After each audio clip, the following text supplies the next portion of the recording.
And in that state, 5,000 years ago, he's saying that Chanchalam hi mana Krishna, Pramathi balavad dridam. So, Arjuna is saying that this mind is really very, it wants to go everywhere. Chanchalam hi mana Krishna, Tasyaham nigraham manye vayu riva sudushkaram. So Arjuna is saying that to control that is even more difficult than controlling the wind.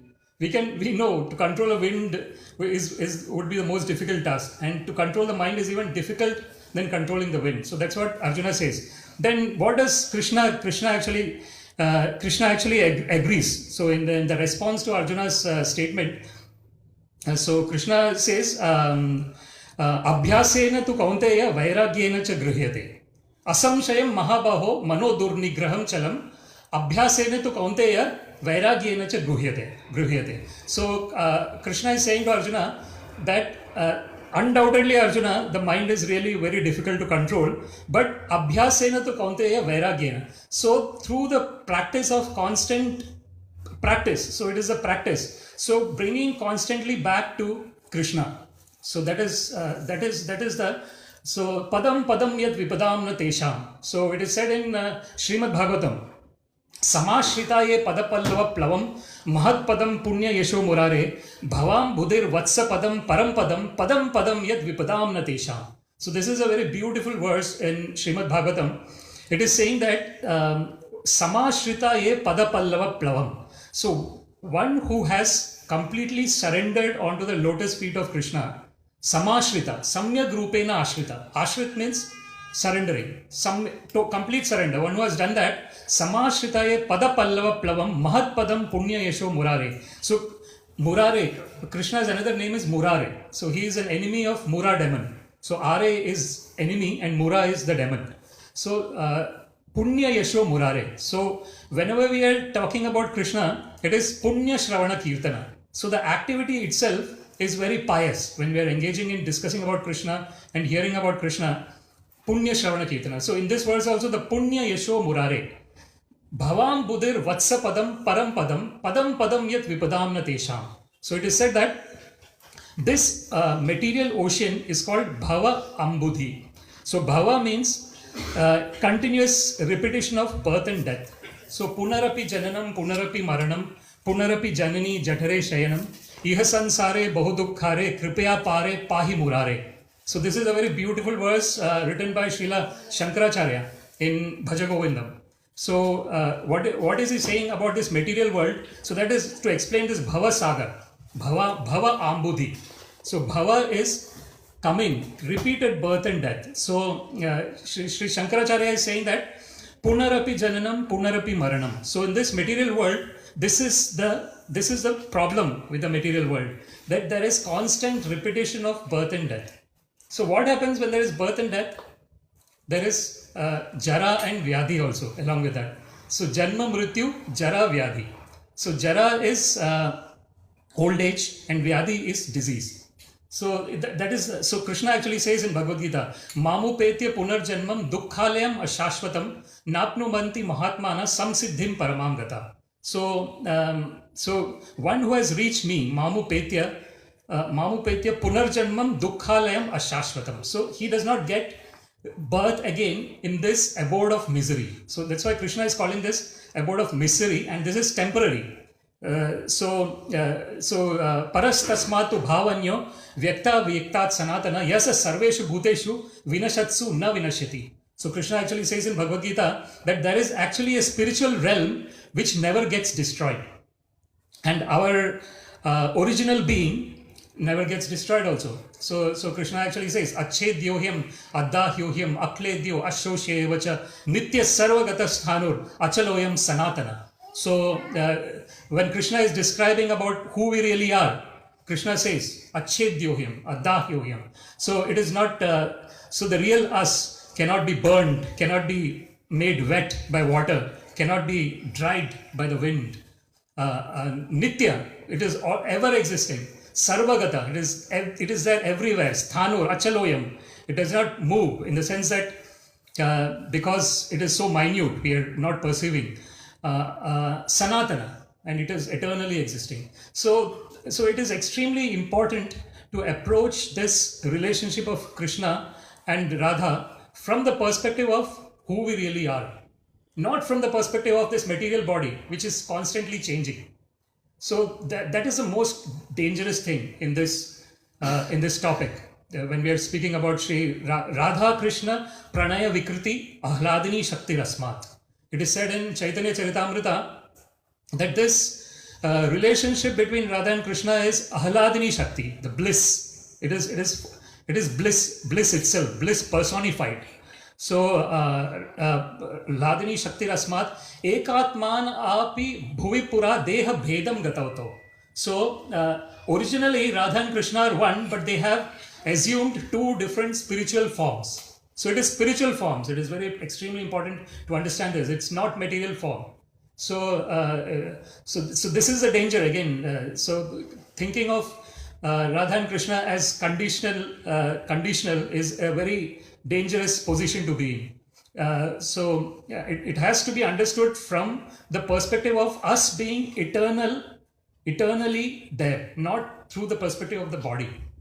So this is extremely important. So Radha Krishna Pranaya Vikriti Ahladini Shakti Rasmat Ekatman api bhuvi pura deha bhedam gatavtau Chaitanyakhyam prakatam madhuna tad dvayam chaikyam aptam Radha bhava dviti suvalitam Naumi Krishna Swarupam. So Sri Chaitanya Mahaprabhu appeared in order to understand what Srimati Radharani felt when she was in company with Krishna and when she was separated from Krishna.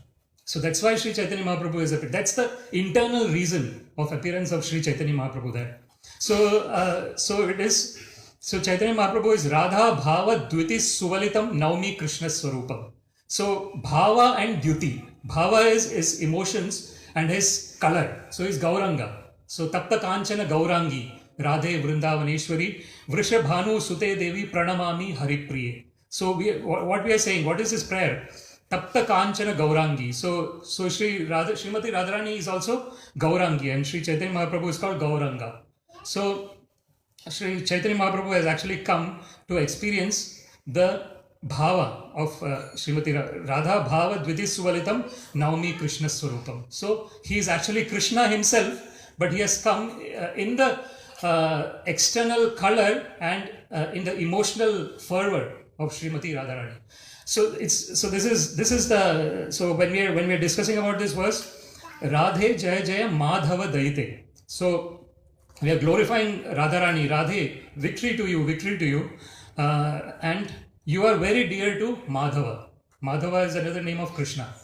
Gokula Taruni Mandala Mahite. So she is so in Vrindavana there is the gopis, Ramya Kachid Upasana Vrajavadu Vargenava Kalpita.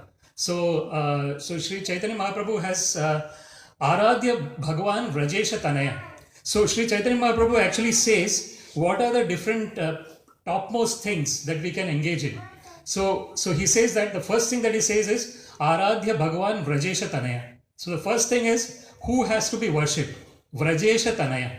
So he is the son of Nanda Maharaj. So Vrajesha is Nanda Maharaj. So Tanaya is son. So who is the worshipable Lord? Worshipable Lord is the son of Nanda Maharaj. Aradhya Bhagavan Vrajesha Tanaya Tad Dhamam Vrindavanam. And his holy Dhama Vrindavana. Ramya Kachid Upasana Vrajavadu Vargena Va Kalpita. So the third thing that he says is the most important thing that we have to do in the human form of life is Ramya Kachid Upasana Vrajavadu Vargena Va Kalpita. So how the gopis of Vrindavan have worshipped Krishna. So that is a way of worshipping Krishna. So they are the highest epitome of love towards Krishna. So there is a very nice story. Perhaps you would have heard this story. It is about a Leela where Sri Krishna is in Dwaraka and he is showing the Leela that he has got headache. It's all Leela. Krishna, how can the spiritual Krishna get headache? He's totally spiritual. So so it is said in Mahabharata war, Srila Prabhupada actually mentions that he was around more than 100 years old, but he looked like a, so that is about Krishna. That is this Venum Kwanantam Aravinda Dalayadaksham Barhavatamsam Asitambuda Sundarangam Kandarpa Koti Kamaniya Vishesha Shobha Govindam Adipurusham Tamaham Bhajami. So Nava Yauvanam cha Vedeshu Durlabham Adurlabham Atma Bhakto Govindam Adipurusham Tamaham Bhajami. So Advaitam Achyutam Anadim Ananta Rupam Adyam Purana Purusham Nava Yauvanam cha. So this is the words that I wanted. Nava Yauvanam. So he is eternally in the form of a youth. Of course, we see when he is born, there is Bal Leela also. But after the youth time, there is no other, there is no pastime of becoming old, basically. The pastime of becoming old is only when we are in the conditional state. But that's not a pastime then. That becomes a condition, that becomes a mandatory obligation to undergo old age.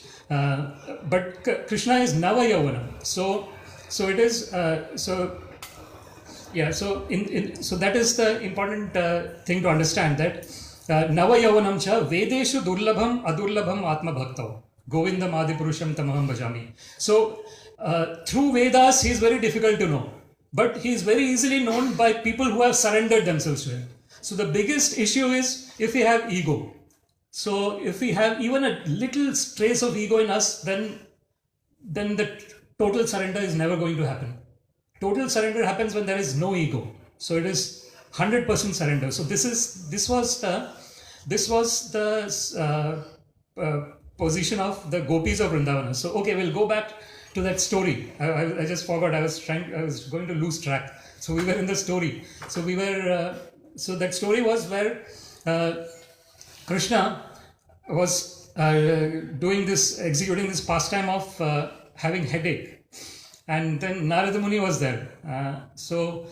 Then Narada Muni asked Krishna, "You have headache. Now what should we do? Please tell us what can we do so that your headache is gone, so you're happy again." So then Krishna says to Narada that I want the dust from the feet of my devotee that I have to apply on my forehead. then my headache will go. So Krishna says that. So when I get a dust from the feet of a devotee and I put on my forehead, my headache will go. So now Narada wants to find out now who is going to do this. Who is going to give dust from the feet to Krishna so that he can apply on his forehead. So he goes to the queens of Dwaraka. And queens of Dwaraka say, "No, how can we do that? This is not possible. He is our Swami. This is impossible. We cannot do that." He goes to some other devotees. Then they say that, "No, we cannot do this because we will go to hell." We have to apply Krishna's dust on our forehead. It's not the other way around. If we do that, we are going to go to hell. So no, sorry, we can't do that. Then finally, Narada goes so many different places, and finally he reaches Vrindavan, where the gopis are there, and Srimati Radharani is there as well, epitome of love for Krishna. Immediately they want to give it. Immediate. There is no second thoughts. Krishna has got headache. His headache has to be removed in some way or the other. Come on, please take. How many do you want? Buckets and buckets. We are ready to give buckets and buckets of dust. Please go and give it to him. Let his headache get over. We don't want him to suffer. So they are not concerned about anything else. The only thing they are concerned is that about Krishna's welfare. So this is the highest form of love for Krishna. So this is So it is very. So that's why Chaitanya Mahaprabhu says, "Ramya Kachid Upasana Vrajavadu Vargena Va Kalpita Srimad Bhagavatam Amalam Puranam." So he says different things about. So this is where we are saying Madhava Daite. So in this verse, which Srila Rupa Goswami has composed, she is very beloved to Madhava. Madhava Daite Gokula Taruni Mandala Mahite. So she is the kind of the best among all the gopis, and all the gopis are like her. So they render service to her actually. So that is the second verse. The second verse in this Padyavali is Damodararati Vardhana Veshe Hari Nishkuta Vrinda Vipineshe. So this verse is saying that so Srimati Radharani is so Krishna's another name is Damodara. So we know why his name is Dama means rope and Udara means the stomach. So Yashoda Maya actually had to tie Krishna. So the Supreme Personality of Godhead, who cannot be, for whom everyone comes to him. So Yashoda Maya is tying him. So this is what is Adurlabham Ananya Cheta Satatam Yo Mam Smarati Nityasha Tasyaham Sulabha Partha Nitya Yuktasya Yogina. So Krishna actually says in Bhagavad Gita, so what is to whom I am easily attainable? Sulabha. There is a word called Durlabha. Durlabham Manusham Janmam Tadapi Adruvam Artadam. Durlabham. So Durlabham is very rarely attained. So human form of life is very rarely attained. And that's why Prahlad Maharaj says, Kaumaram Macharet Prajnam Dharman Bhagavatam Iha Durlabham Manusham Janmam Tadapi Adruvam Arthadam. So Prahlad Maharaj actually says that this human form of life, so therefore this activity of engaging in spiritual, like the chanting of Hare Krishna, Krishna Krishna, Hare Hare, Hare Rama, Rama Rama, Hare Hare. So this is one of the topmost spiritual activity that someone can engage in, and this should be started from childhood itself. So Prahlad Maharaj actually says, Kaumaram Macharet Prajna is this activity of engaging in hearing and chanting about Krishna. So what is it called? Dharman Bhagavataniha. So this activity is called Bhagavata Dharma. So what is related to Bhagavan is called Bhagavata. So this is related to Krishna. Krishna's to Bhagavan Swayam, and therefore it is Bhagavata Dharma. Dharman Bhagavataniha Durlabham Manusham Janmam. So Prahlad Maharaj is actually saying that this human form of life is very rarely attained. Tadapi Adruvam Arthadam. So it is rarely attained, but at the same time it is Adruvam. It is temporary, and it is Arthadam. It is like if someone gives us billions of dollars, we would be so happy, isn't it? It is such a huge amount of money. We don't need to think about money after that. So this human form of life is even greater than that. So that's what is Prahlad Maharaj saying, that it is because in this human form of life, person can engage. The intelligence has been given. So that is the most important. So we can actually, in all the other forms of life, the intelligence is not developed. The mind is not developed. But in the human form of life, the development is there. And that's the reason why we are doing so much great development externally. If at the same time, whatever we are doing externally, if we can do a little bit internally, it will be so beneficial for everyone. It will be like, so there is nothing wrong in kind of developing externally. But simultaneously, there should be activity done to develop internally also. To understand who we really are, because this can be done only in human form of life. So this verse where Srila Rupa Goswami is saying, Damodararati Vardhana Veshe Hari Nishkuta Vrinda Vipineshe. So Srimati Radharani is dressing to attract Krishna. So again here we should never think from conditional perspective. This is totally spiritual. So it is on a level where Brahma Bhuta Prasannatma na shochati na kamshati samas sarveshu bhuteshu mad bhakti labate param. So Krishna actually says in Bhagavad Gita that so the first stage of attainment is that there is a stage called Brahma Bhuta stage. So Brahma Bhuta stage is the clear understanding and clear acting in such a way with the understanding that we are eternal part and parcels of Krishna and we are eternally existing. So in that stage, what happens is, na shochati, na kamshati. So there is no lamentation and there is no hankering. So hankering and lamentation happens when we identify ourselves with the body and mind.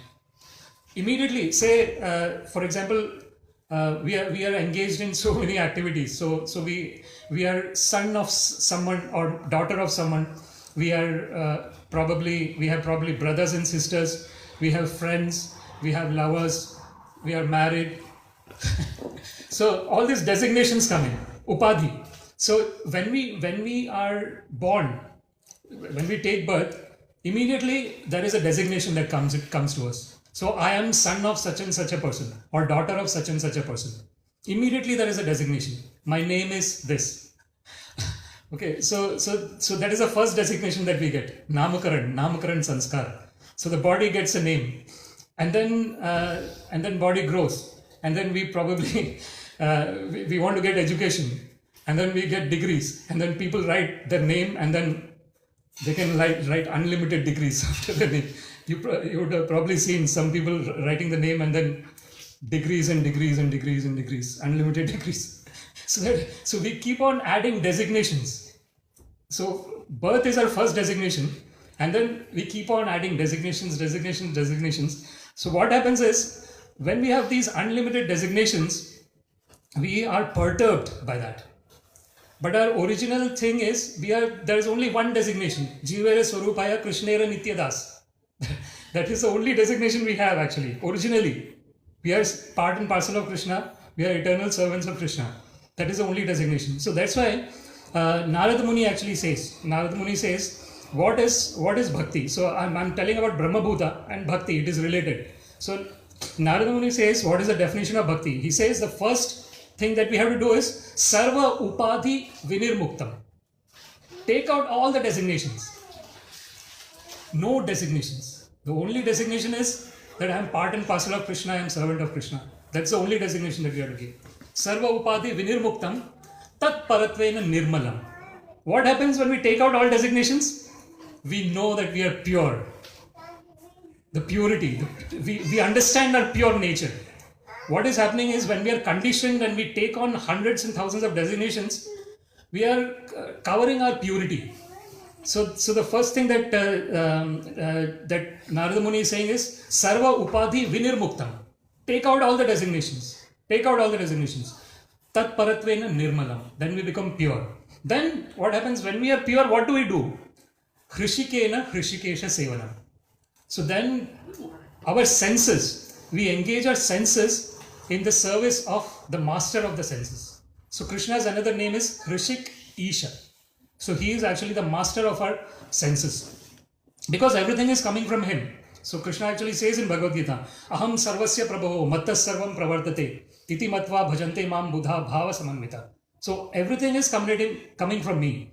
Aham sarvasya prabhava, and everything is coming from me. One who knows this, iti matva bhajante mam. So what does that person do? He starts engaging in my devotional service. How does he engage? Who is he? He is actually a wise person, Buddha. And how does he engage? Bhava Samanvita. He engages in my devotional service with a lot of emotion and intensity. So that is what is needed.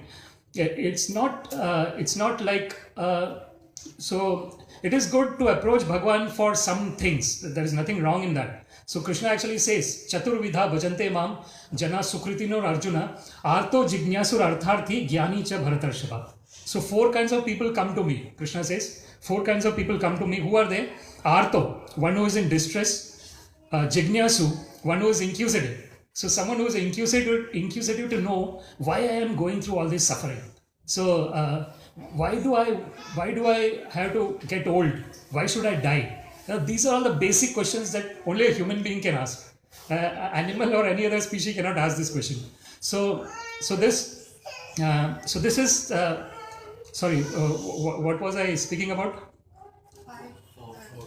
4, yeah, sorry, yeah, I keep losing track, yeah. So the 4 Artho Jignasu. So Jignasu is a person who actually wants to know the reason why I am suffering, why the old age and death is there. So Jignasu, and the third is Artharthi. The third person who comes to Krishna is one who wants wealth.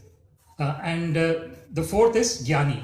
Jnani is a person who is in knowledge. So the knowledge is this understanding of Brahma Bhuta. So we are coming back to the point of Brahma Bhuta here. So Brahma Bhuta is this knowledge, this understanding that we are eternally existing. And it is not, that knowledge is not it's not that it is there for this moment and it goes next moment. It is there always. We have to keep that knowledge always, that I am not this external thing that keeps on changing. I'm something that is eternally existing. So this Brahma Bhuta, when we are in that stage, what happens is we don't have any designations. Then Prasannatma, we become very pure and we become very happy. So this is the kind of state of real happiness. The state of real happiness is where there is no hankering and lamentation. Whenever there is hankering, there is lamentation also along with that.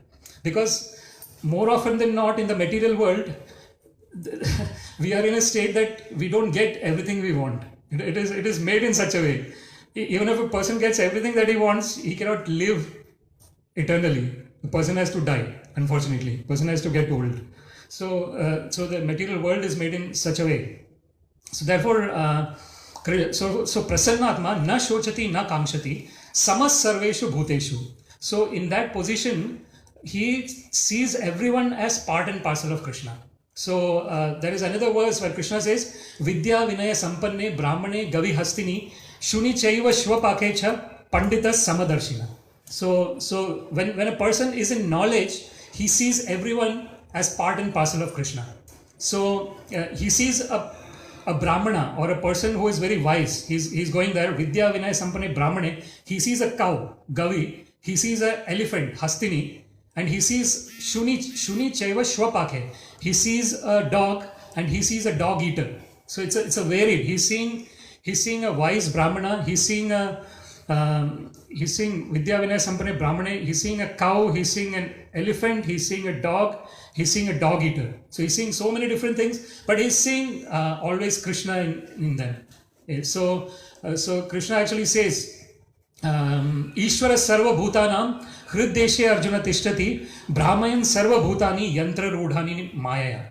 So Krishna says in Bhagavad Gita that Krishna is present in the heart of all the living entities. So Ishvara Sarva Bhutanam Hriddeshe Arjuna Tishtati Brahmayan Sarva Bhutani. So all the living entities are taking birth in different species in the machine of this body. So Yantra Rudhani Maya. So the body is called as a machine. So it's a very sophisticated machine, but it is a machine. So we are kind of in the science, the software is all going into the area of artificial intelligence. So we are kind of why we are going into the artificial intelligence area? Because the reason is everyone. So we are trying to become Krishna, basically. So that is the thing. So we are all. The amount of sophistication that is there in human body, it's just fantastic. It is just unbelievable. And Krishna has created this. So what are we doing through artificial intelligence? We are also trying to become Krishna, basically. We are trying to make robots, and so there's so this tendency is there because we are part and parcel of Krishna. So whatever tendency is there in Krishna is there in us also.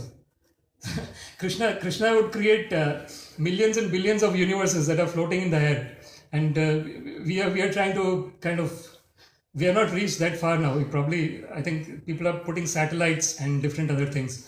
So we are trying to basically because our nature is Anandamaya Abhyasa, Satchidananda. So the Ananda part is there, and the part of Krishna's controlling nature is there in us also. But if we can engage our control to control the Hrishikena Hrishikesha Sevana.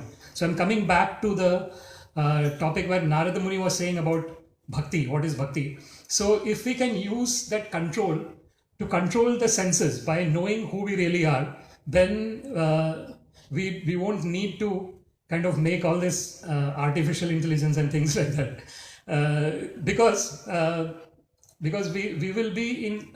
Why is all these things being made? Because we identify ourselves with the body, and when we identify ourselves with the body, we want body to have lots of comforts.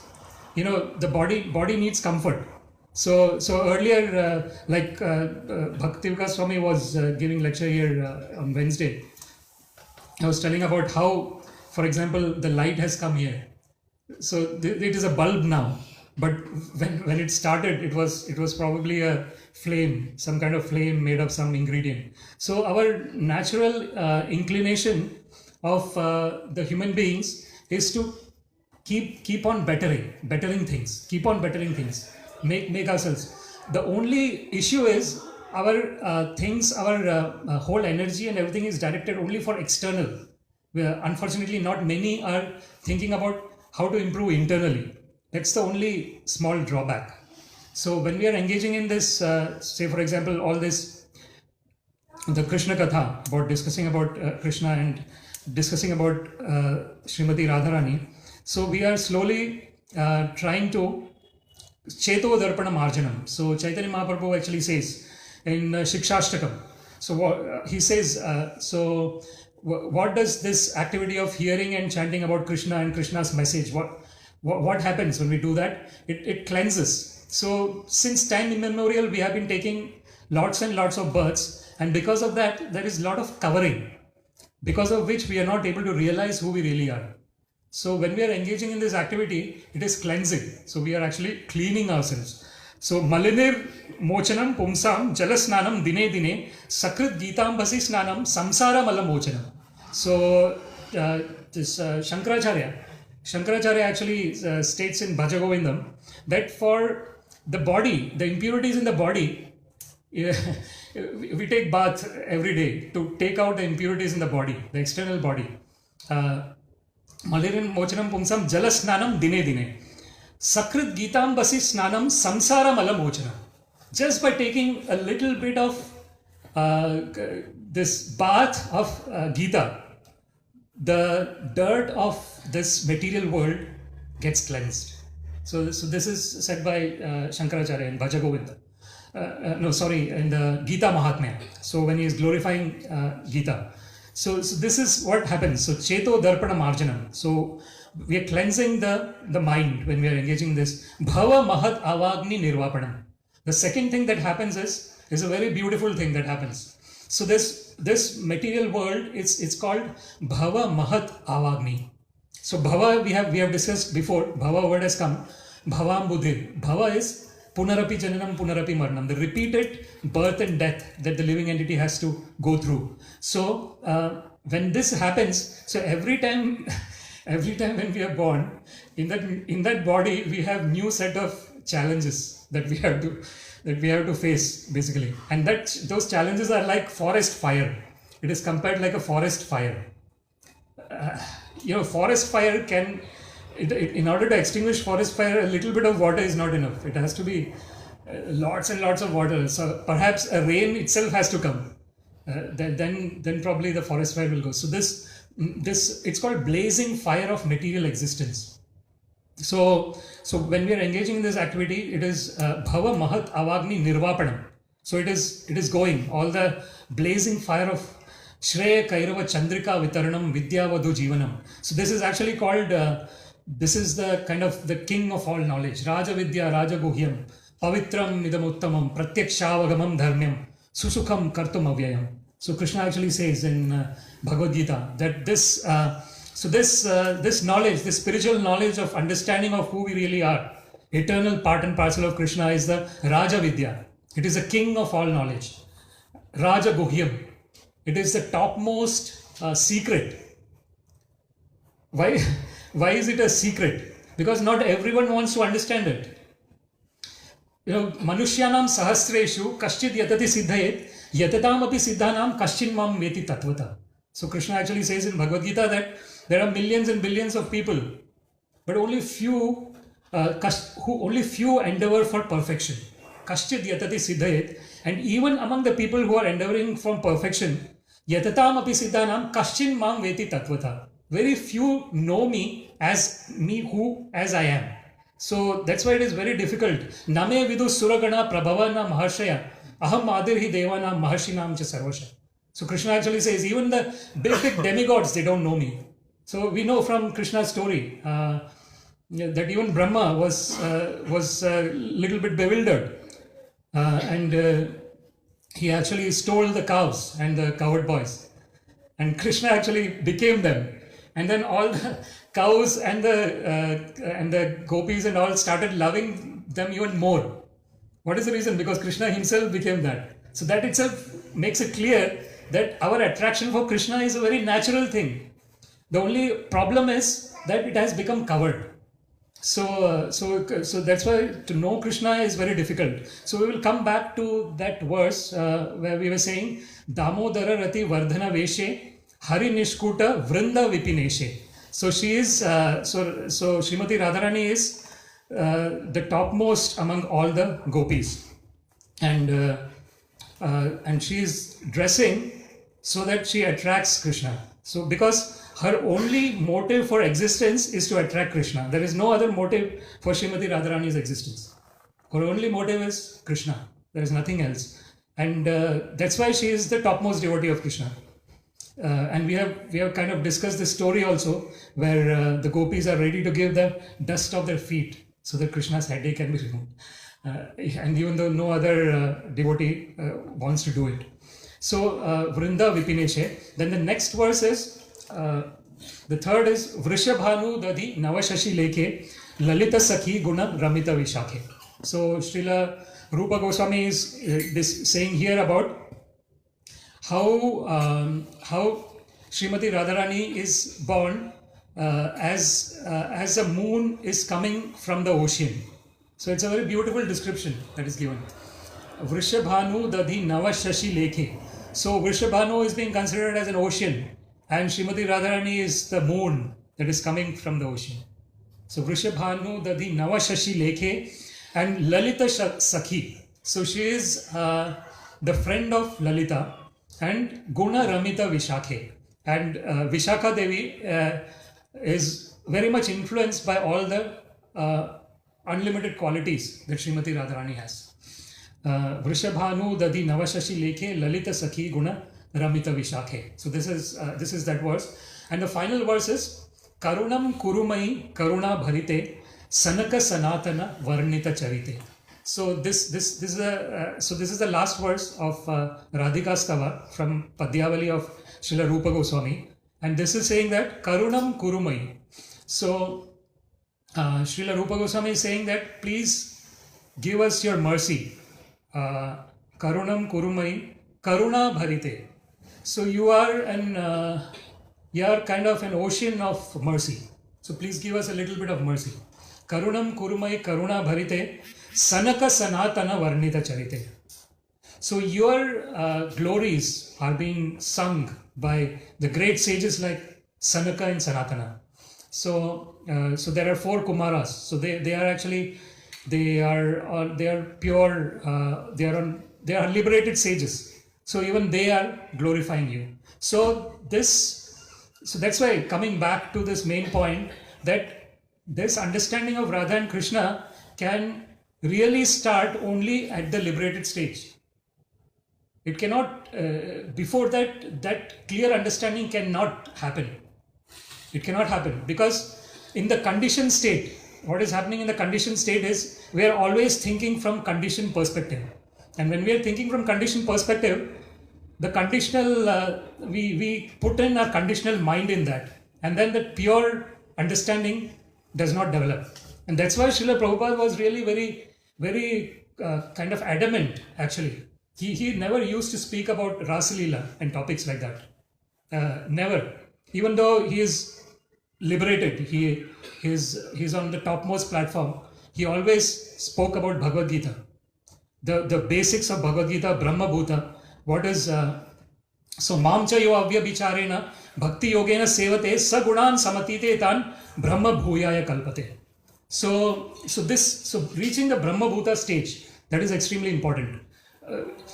So one who is Mamchayo Avya Bicharini Bhakti. So that is so reaching that stage is important. So then we can clearly understand what is Srimati Radharani when we are in that Avya Bicharini Bhakti. So otherwise it is not. 100% understanding is not attainable. Mamchayo Avya Bicharena Bhakti Yogena Sevate. So when we are in that continuous devotional service, non-intermittent devotional service, 100%, sagunan samatityetan. So, and when we are in that position, then we get rid of these three modes of material nature. So gunan etan atitya trin dehi deha samudbhavam janma mrityu jara dukkher vimukto amritam ashnute. So these three modes of, it is extremely important to come out of the three modes of material nature. And it starts by the small faith that we have, the little bit of faith. Shraddha Shabde Vishwas Karile Sudrida Nishchay, Krishna Bhakti Kaile Sarva Karma Krita Hai. That is the topmost, but a little bit. So this understanding Abhinnatvat Nama Namino, Nama Chintamani Krishna Chaitanya Rasa Vigraha, Purna Shuddho Nitya Mukto Abhinnatvat Nama Namino. So this is a starting. So when we have a little bit of taste for the names of Krishna, little bit of taste, so that is the starting point. So then we understand that the name of Krishna is Chintamani. It gives everything. Nama Chintamani Krishna Chaitanya Rasa Vigraha.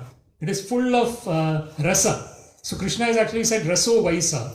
So he is full of rasa.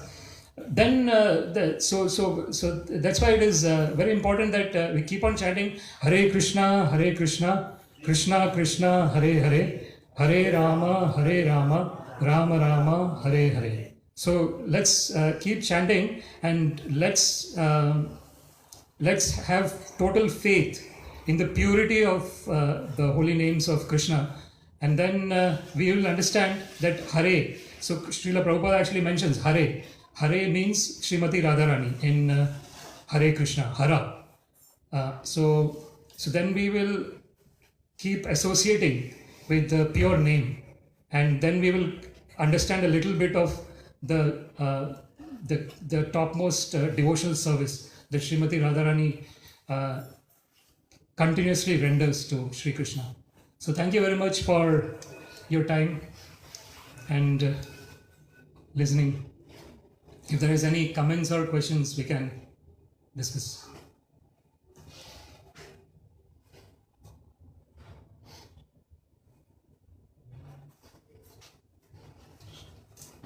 You said that internally we are happy, but we're still looking for happiness outside. Would that be due to the influence of Maya? Yeah.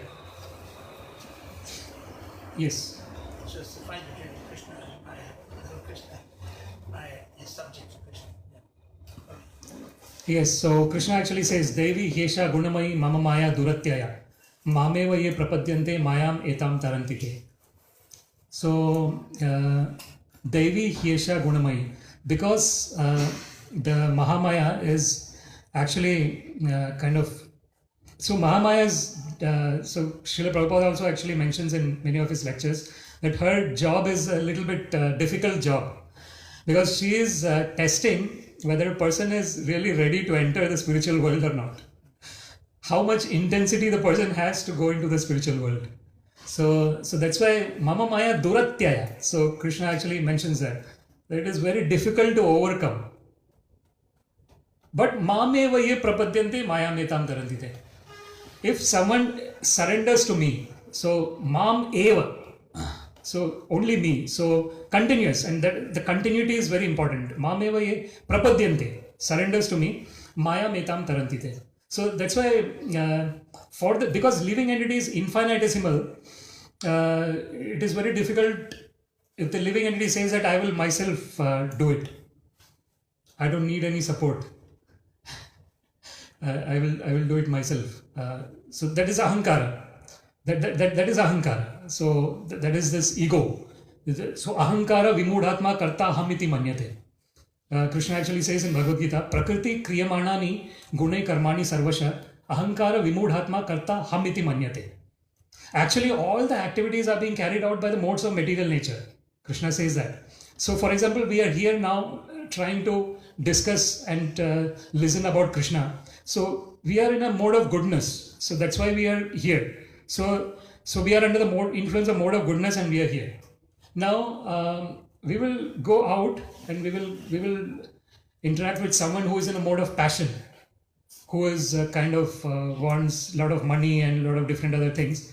And we will if the person is not really in a pure state, he will get those mode of passion in him.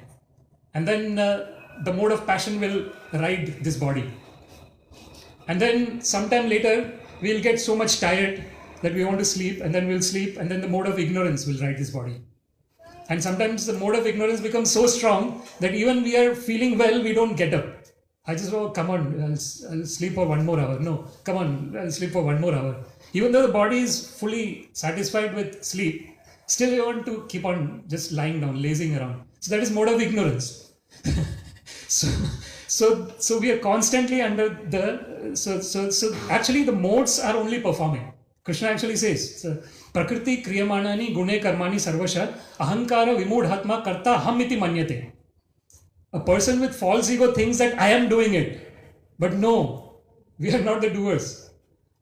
It is the modes of material nature that is doing things. That is, so we are, the only thing that we do is to engage in Krishna Bhakti. That's the only thing that we do. And we do it even without knowing. Because the soul is eternally a part and parcel of Krishna. So the only thing, that's why it is called self-realization. We have to realize, it is God realization. Why do we say that? It's not that it's something outside. It is there in us. We just need to realize it. That we are part and parcel of Krishna. Krishna is the Supreme Personality of Godhead. So yes, so Prabhu, it's a very, very nice point actually. It is, I think it is a kind of testing that the Mahamaya is doing to know whether the false ego has totally gone or not. When the false ego is there, we are always kind of whatever is that, this kankshati and shochati, we are always hankering after something and we are always lamenting. When the false ego is there. What is false ego? False ego is associating us with the body. That is why it's called false ego. So there is a real ego that we are eternal part and parcels of Krishna. The eternal existing ego is there. And then there is this false ego which is associating the eternal ego with the temporary body and mind.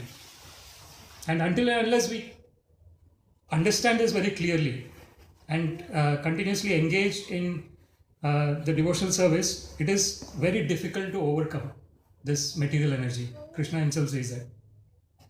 But mameva prapadyante mayamitam tarandite. Tesham evanu kampartham aham ajnanajam tama nashyami atma bhavasto jnana deepena bhasvata. So this is one of the 4 verses of the Chatushloki Gita.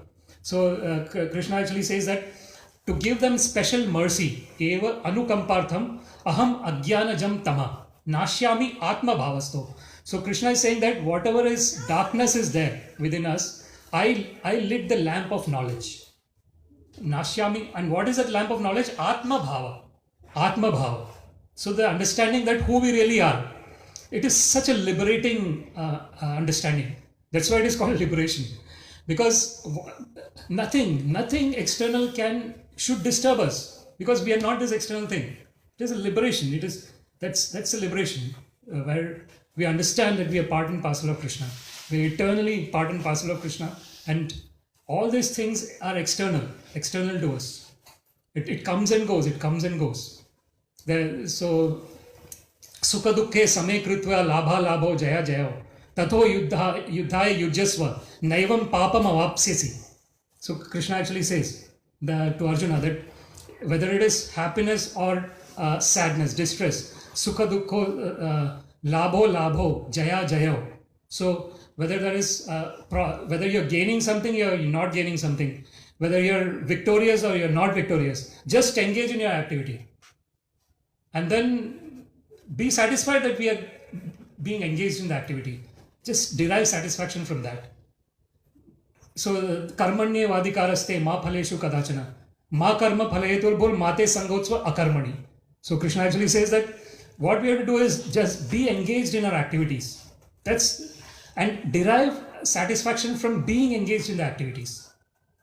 Not thinking about whether I'm going to get something from it or whether I'm not going to get something from it. Not thinking about that. If you're just being engaged in activity, then so karmanye vadikaraste ma phaleshu kadachana ma karma phaletur bol mate sangotsva akarmani. So then sometimes people will say that if I don't want results, then why should I do activity? So he's saying no, do activity. So results will anyhow come. If we are engaged in an activity in a 100% way, surely the result will be positive. Or if there are some other circumstances because of which the result is not positive, that is not in our hands. So the only thing that is in our hands is to engage in the activity. So it's a very logical. So the activity, say for example, chanting Hare Krishna, Krishna Krishna, Hare Hare, Hare Rama, Rama Rama, Hare Hare. So being present in chanting the names of Bhagwan, being present, not thinking about anything else, just being present in chanting the name of Krishna. So then that is what is the thing.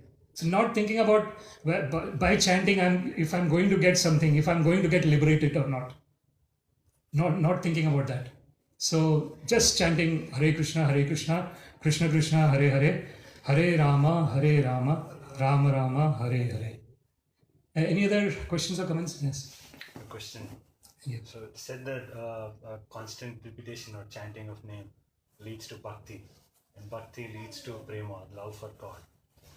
But how do we offer ourselves to Lord like gopis have done, unconditionally, completely offering ourselves unconditionally?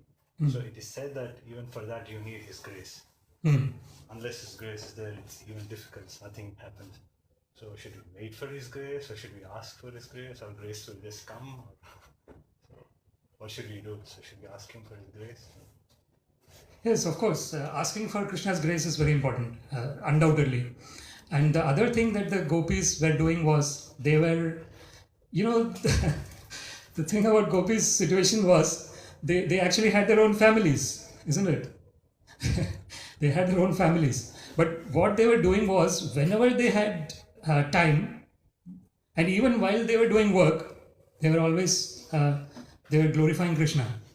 So by doing that, Ananyas Chintayanto Mam Ye Jana Paryupasate Tesham Nityabhiyuktanam Yogakshemam Vahamyam. Ananya Cheta Satatam Yo Mam Smarati Nityasha Tasyaham Sulabha Partha Nityayuktasya. So this Ananya is very important. That's where the grace will come. When there is Ananyata. So what is that Ananyata is that so for example the gopis, when they were doing duty, they were singing about Krishna. When they had time, they were thinking about Krishna.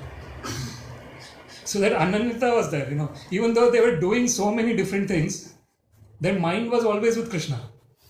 So Krishna actually says, Man mana bhava madbhakta madhyaji mam namaskuru mame vaishisi satyam te pratijane priyosi me. Krishna says that to Arjuna. So first thing is man mana bhava.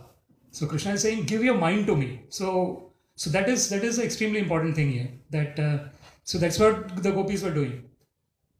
When they were doing work, somehow they were thinking of Krishna, or they were doing the work also.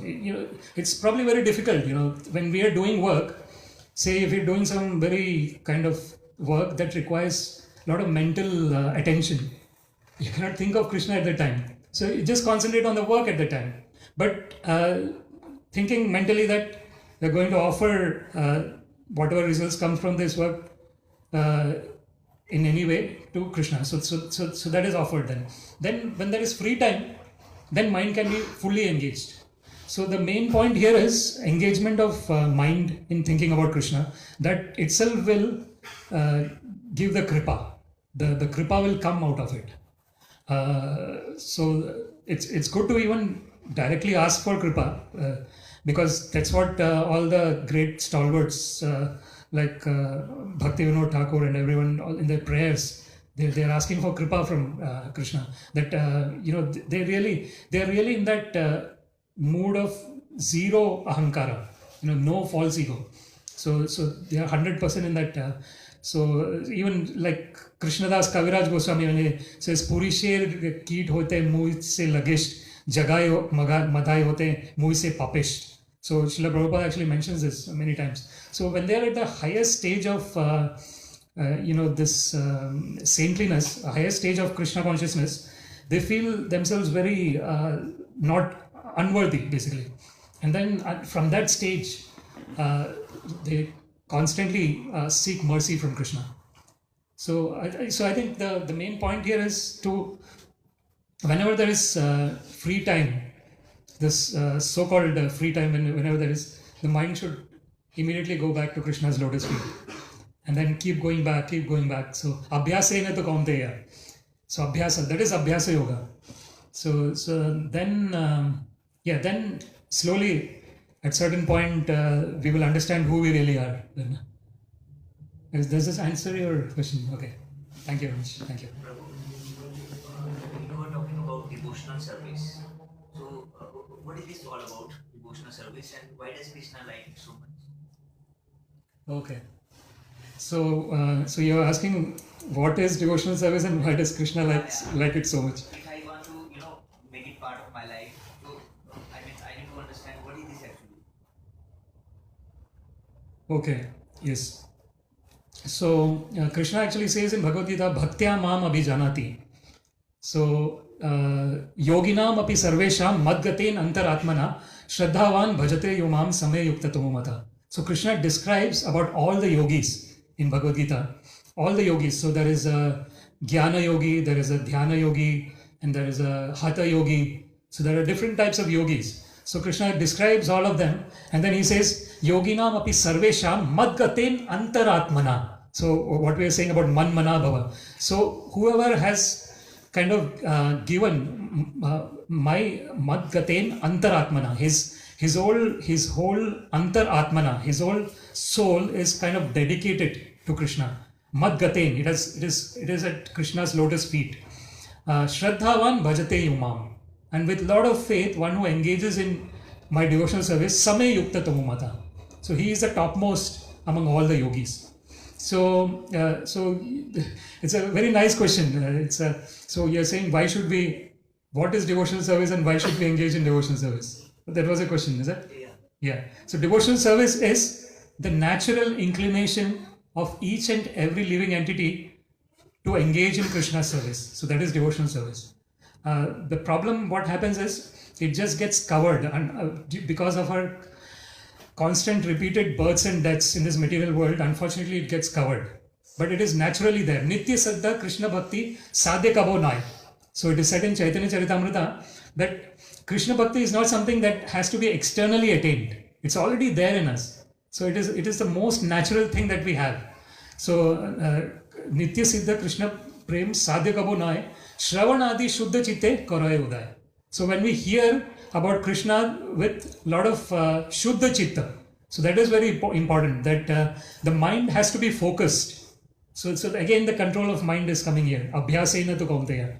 So mind has to be in the present state. It should not be in the past or in the future or thinking of what should I do after going home or things like that. Because this is how the mind naturally works. It doesn't want to be in the present state. It either wants to be in the past, thinking why I did not get that, what would have happened if I got that.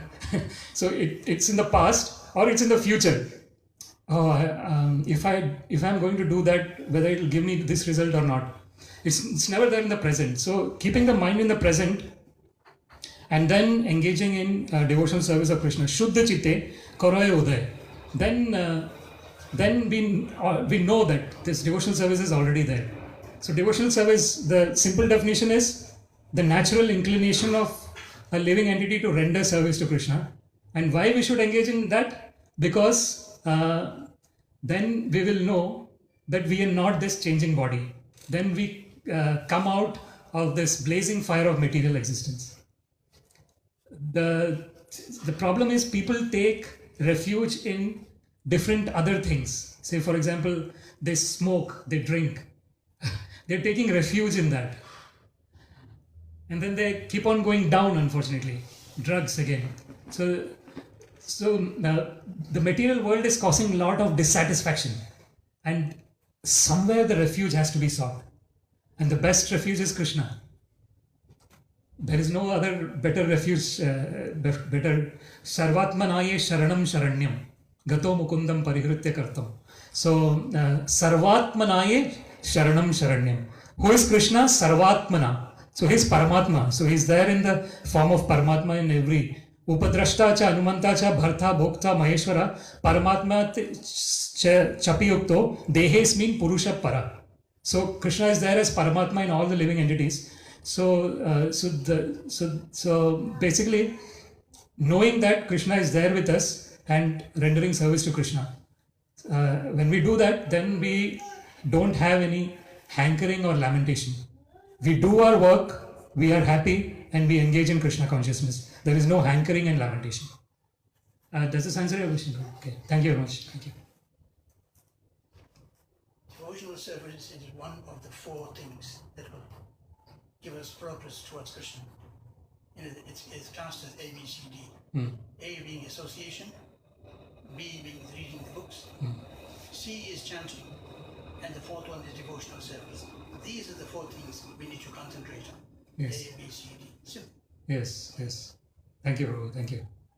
Yeah, so association, books, Association, books, chanting, C is and chanting, D is devotional. devotional service. And actually, devotional service encompasses all these things. When we are doing devotional service, we are in the company of the books or the devotees. So nashta prayeshu abhadreshu nityam bhagavata sevaya bhagavati uttama shloke bhaktir bhavati naishtiki. So this is so yes, exactly. So what is happening then is nashta prayeshu abhadreshu. So whatever is not auspicious for us will not enter into our realm. Nashta prayeshu, when nityam bhagavata sevaya, when we are engaging continuous engagement of devotional service, bhagavati uttama shloke bhaktir bhavati naishtiki tada rajas tamo bhava kama lobha dayasche cheta itir anavidhim sthitam satve prasidati evam prasanna manaso bhagavad bhakti yogata bhagavad tattva vijnanam mukta sangasya jayate. So that is mukta sangha. So that is the position.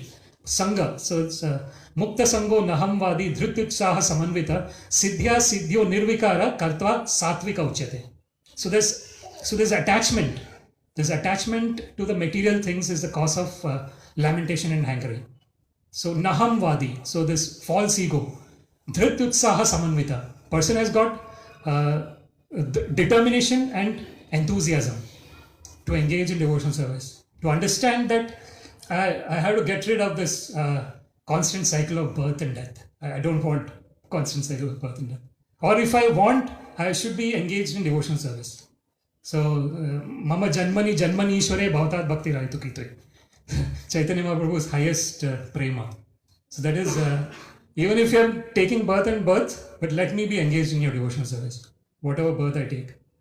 So that is also liberation. When a person is, even in birth after birth, so engaging in liberation, so it is Narayana Parasarve na kutaschana bibhyati swarga apavarga narkeshu api tulyartha darshina.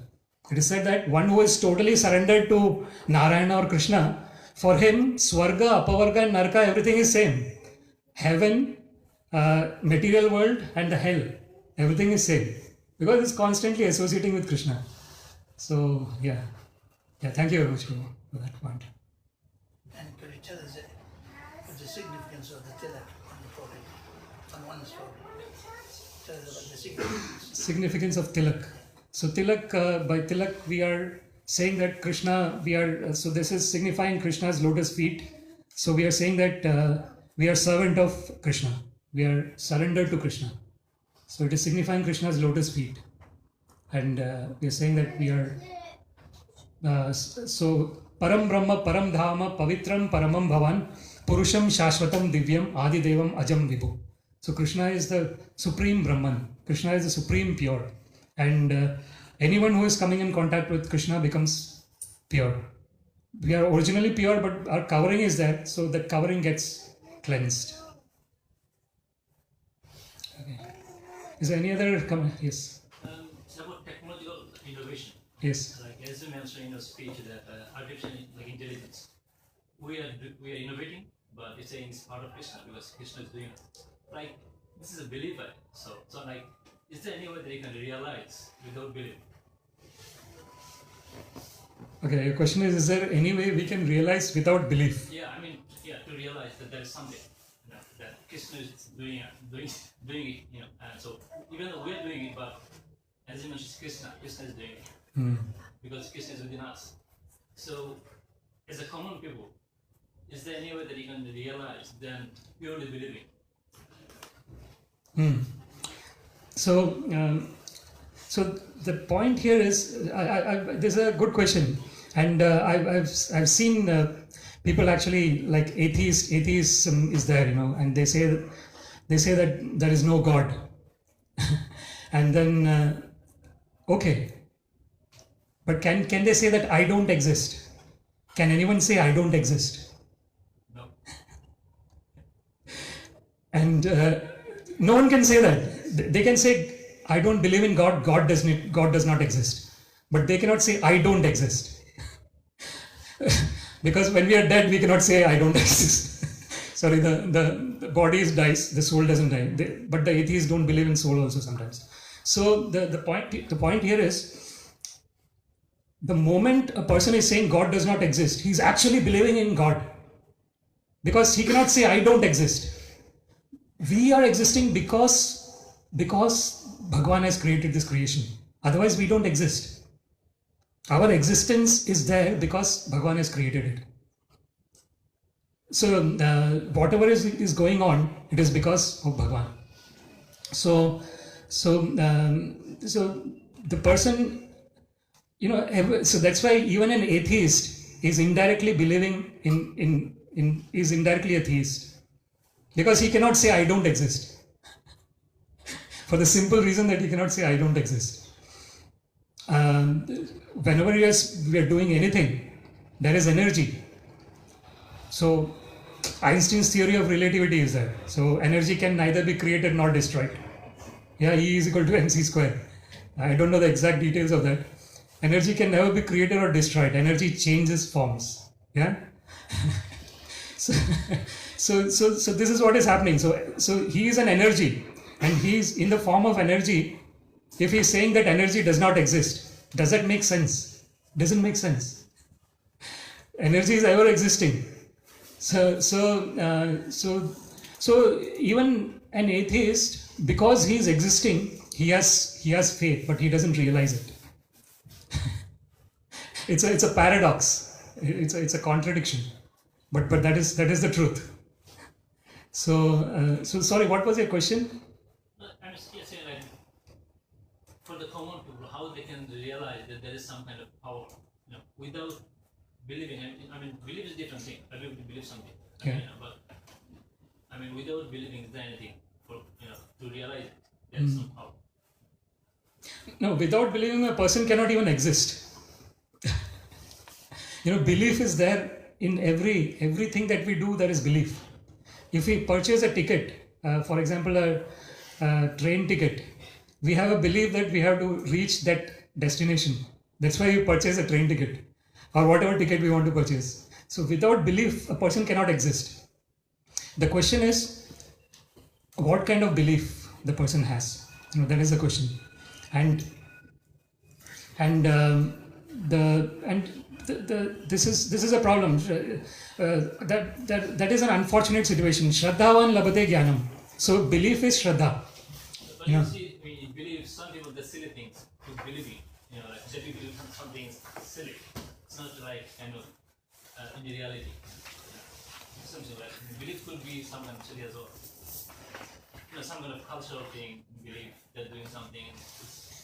By the other culture, they will say, "But this is not really, kind of silly." The cultural thing as well. Yeah. Right. You're right. Yeah. I think how do we understand that whether a belief is correct or not? I think this probably is a question indirectly. Yeah. Is it?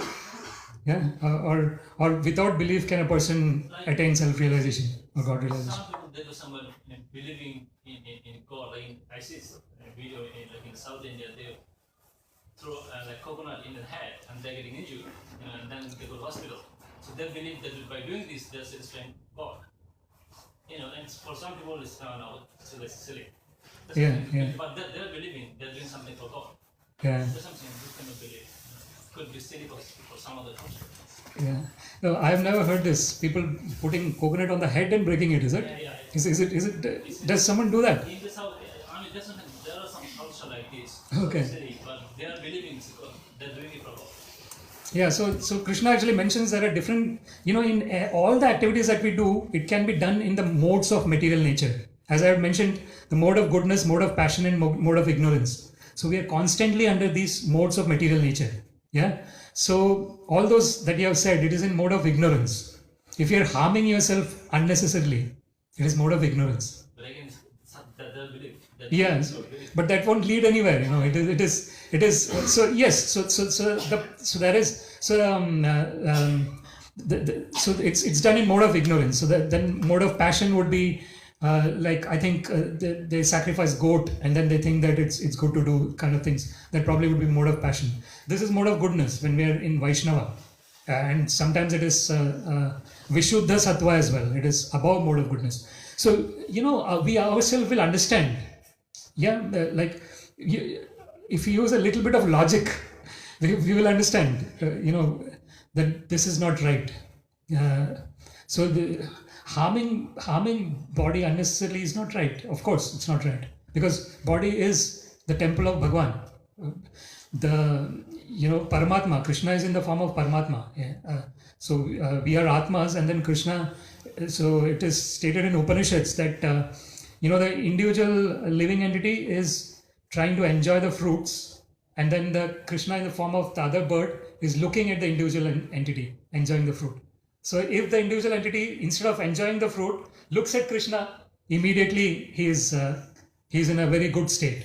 So yes. So the point here is we will understand that anything harming body and things like that, it is unnecessarily harming body. There are people who do tapasya, but that is in a mode of goodness actually. So they're meditating on Bhagwan, and then they're totally forgetting. They're so much engrossed in meditation of Bhagwan that they forget that they have the body. So they are on a liberated stage basically, but that is a different thing. Yeah, so we understand. So Krishna is there in the form of Paramatma. So Krishna actually says that he the Upadrashta Anumanta cha Bharta Bhokta Maheshwara Paramatma te Chapiyukto Dehesmin Purusha Para. So he is overseeing Upadrashta, and then he is permitting. Say for example, someone wants to do that thing. The coconut breaking on the head. I've never heard that before. I'm hearing from you for the first time. I've never heard that before. There are so many things in India. They do it on the name of God. Yeah. It could be silly. Yeah. But Yes. For themselves, they're believing they're doing something good. Yeah, and then that is a mode of ignorance, unfortunately. So but what the point I wanted to make was, actually Krishna is permitting them. Krishna is permitting them to do that. So so Krishna is there in the form of Paramatma, and that's the greatness of Krishna. That he is a supreme controller. He can control everyone, but he doesn't exercise that power. He gives total freedom to everyone. Yeah, and he gives permission, and then people they would suffer. If they're doing activities like this, they will suffer, and somehow or the other they have to come out of this cycle. Okay, thank you very much. Hope your question was answered. Okay, thank you. So anything else? Okay, I think the time is quite as well. So thank you very much for your time. Hare Krishna. Srimati Radharani ki jai. Srila Prabhupada ki jai. Hare Krishna.